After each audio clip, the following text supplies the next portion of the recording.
Hi guys, welcome to Anuveda Kitchen World. Today recipe chicken biryani. దీనికోసం నేను 2 kg chicken తీసుకుంటున్నాను. దీన్ని బాగా వాష్ చేసుకొని దీంట్లో 1 టేబుల్ స్పూన్ పసుపు వేసుకోవాలి. 2 టేబుల్ స్పూన్ అల్లం వెల్లుల్లి పేస్ట్, 2 టేబుల్ స్పూన్ కారం,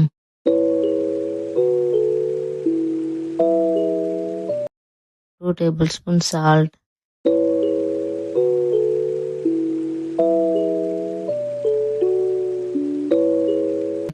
ఒక లెమన్ వేసుకోవాలి. తర్వాత దీంట్లో 1 కప్ కర్డ్ వేసుకోవాలి. దీంట్లో 2 టేబుల్ స్పూన్ చికెన్ మసాలా వేసుకోవాలి. మీ దగ్గర బిర్యానీ మసాలా ఉంటే అదైనా వేసుకోవచ్చు. ఇప్పుడు దీన్ని బాగా మిక్స్ చేసుకోవాలి.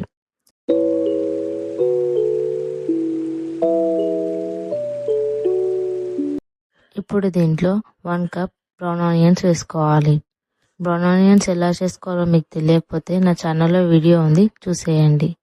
దీన్ని బాగా మిక్స్ చేసుకొని నానబెట్టుకోవాలి. ఇలా కలుపుకున్న దాన్ని 30 మినిట్స్ నానబెట్టుకోవాలి. నెక్స్ట్ 1.5 kg బాస్మతి రైస్ తీసుకొని బాగా వాష్ చేసి వాటర్ వేసి 30 మినిట్స్ నానబెట్టుకోవాలి. 30 మినిట్స్ తర్వాత స్టవ్ ఆన్ చేసి 3 kg ప్యాన్ పెట్టుకోవాలి. దీంట్లో సగం వరకు వాటర్ వేసుకొని దాంట్లో హోల్ గరం మసాలా వేసుకోవాలి. ఇప్పుడు దీంట్లోకి 3 రెబ్బల కరివేపాకు, కొద్దిగా కొత్తిమీర కూడా వేసుకోవాలి. 1 టేబుల్ స్పూన్ అల్లం వెల్లుల్లి పేస్ట్, 4 టేబుల్ స్పూన్ సాల్ట్ వేసుకొని బాగా మిక్స్ చేసుకోవాలి. ఇప్పుడు దీన్ని 30 మినిట్స్ వరకు బాయిల్ చేసుకోవాలి. ఇలా వాటర్ మరుగుతున్నప్పుడు దీంట్లోకి రైస్ వేసుకోండి. రైస్ వేసిన తర్వాత ఒకసారి మిక్స్ చేసి కుక్ అవ్వనివ్వండి.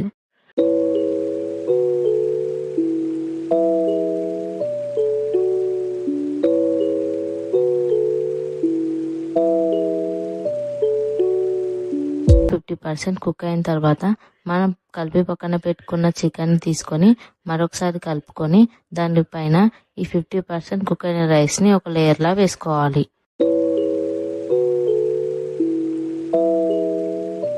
రైస్ని ఇంకొంచెం ఉడికించుకొని 70% కుక్ అయిన తర్వాత మరొక లేయర్గా వేసుకోవాలి. తర్వాత 90% కుక్ అయిన రైస్ని మరొక లేయర్గా వేసుకోవాలి. తర్వాత 100% కుక్ అయిన రైస్ని ఇంకో లేయర్గా వేసుకొని ఇప్పుడు కొన్ని పాలు తీసుకొని దాంట్లో కొద్దిగా పసుపు వేసి మిక్స్ చేసి పక్కన పెట్టుకోవాలి. రైస్ పైన కొద్దిగా బ్రౌన్ ఆనియన్స్ వేసుకోవాలి. కొద్దిగా కొత్తిమీర కూడా వేసుకోవాలి. బ్రౌన్ ఆనియన్స్ వేయించిన ఆయిల్ని 2 or 3 టేబుల్ స్పూన్స్ వేసుకొని దానిపైన మనం కలిపి పక్కన పెట్టుకున్న పాలను కూడా వేసి మూత పెట్టి 20 మినిట్స్ హై ఫ్లేమ్లో, 10 మినిట్స్ లో ఫ్లేమ్లో కుక్ చేసుకోవాలి.